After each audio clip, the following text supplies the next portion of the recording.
PTI से मुलाकात पर नून लीग और पीपी को तकलीफ क्यों हो रही है, जेईआई रहनुमा हाफिज हमदुल्ला का सवाल। कहा, दोनों जमातों ने जनरल बाजवा को एक्सटेंशन देकर जमहूरियत की तौहीन की।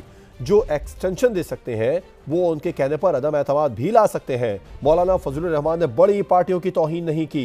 मलिक अहमद खान, आपके बजाय बड़े और छोटे मियाँ में से कोई आगे बढ़ने की हिम्मत करें। पीपी क़यादत नून लीग के खिलाफ बानी पीटीआई से जेल में मुलाकातों के लिए मिन्नतें कर रही है। इतनी जल्दी क्या थी, कुछ सब्र से काम लेते।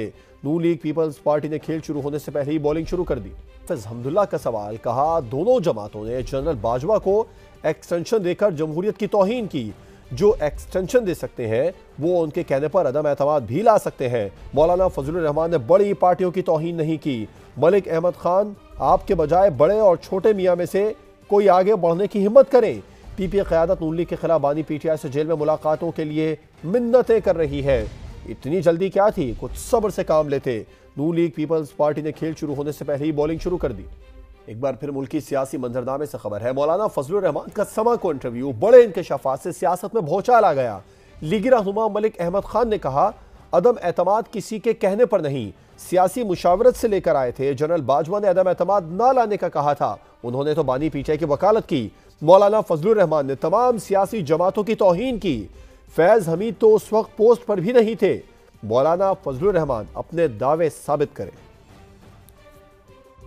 के कहने पर हमने तहरीक अदम एतमाद नहीं मैं किसी जनरल के कहने की क्या जरूरत, कैसी बात कर रहे हैं। मैं ये कह रहा हूँ, ये मौलाना ने तौहीन की है बाकी जमातों की। Why did he say that? मौलाना ये आकर साबित कर दे कि कोई एक मीटिंग जिसमें वो कह रहे हैं कि जिसमें कहा कि जनरल बाजवा ने जनरल फैज ने कहा कि तहरीक अदम एतमाद डाल दो। किसके साथ वो मीटिंग हुई, किसको कहा?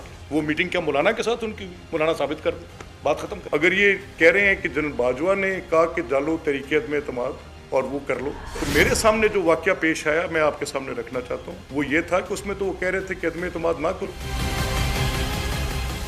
अदम एतमाद में जनरल फैज हमीद का कोई किरदार नहीं था। वो तो उस वक्त पेशावर के कोर कमांडर थे।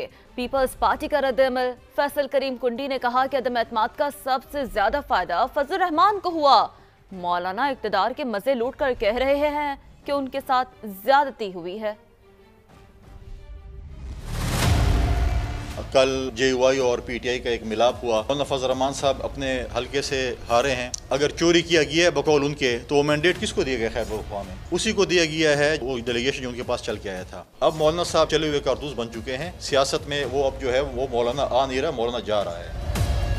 जो उनके कैंडिडेट्स इनके जो हैं 1 लाख वोट से हारने के बाद भी वो कहते हैं कि हमें जो है वो गैबी मदद आ जाए और हम जीत जाएं। एक इलेक्शन हारने के बाद वो कहते हैं कि शायद हम असला उठा लें। आप रियासत के खिलाफ असला उठाने के लिए आए हुए हैं। 9 मई में मलूस अशखास को कोई प्राइम मिनिस्टर कैंडिडेट बना ले, किसी को चीफ मिनिस्टर कैंडिडेट बना ले, तो क्या वो 9 मई के गुनाह माफ हो चुके हैं? ये रियासत में बहुत बड़ा सवाल है। खुदा ना खास्ता कल कोई और इससे बढ़ के करेगा तो फिर वो भी कैंडिडेट बन जाएंगे, तो फिर वो भी माफ हो जाएंगे। पीपल्स पार्टी ने फैसला किया कि हम PMLN को जो है प्राइम मिनिस्टर का वोट को हम देंगे। मौलाना फजल रहमान ने जनरल फैज़ की बात की या बाकी लोगों की बातें की, तो उसमें जनरल फैज़ पेशावर के कोर कमांडर थे, उनका कोई रोल नहीं था। और मौलाना फजल रहमान उस वक्त PDM के सरबराह थे। हमें तो PDM से निकाला गया था। उस अदम एतमाद का सबसे बड़ा फायदा मौलाना फजल रहमान साहब को मिला। 4 वजारतें, फिर उनको गवर्नर खैबर पख्तूनख्वा मिला, निगरान हुकूमत में उनको वजारतें मिली। सब कुछ मजे लूटने के बाद आज उनको ख्याल आया कि उनके साथ बहुत बड़ी ज्यादती हुई है। कल जेयूआई और पीटीआई का एक मिलाप हुआ। मौलाना फजल रहमान साहब अपने हल्के से हारे हैं। अगर चोरी किया गया है बकौल उनके, तो वो मैंडेट किसको दिया गया? खैबर अख्वाम में उसी को दिया गया है, वो डेलीगेशन जो उनके पास चल के आया था। अब मौलाना साहब चले हुए कारतूस बन चुके हैं सियासत में। वो अब जो है वो मौलाना आ नहीं रहा, मौलाना जा रहा है।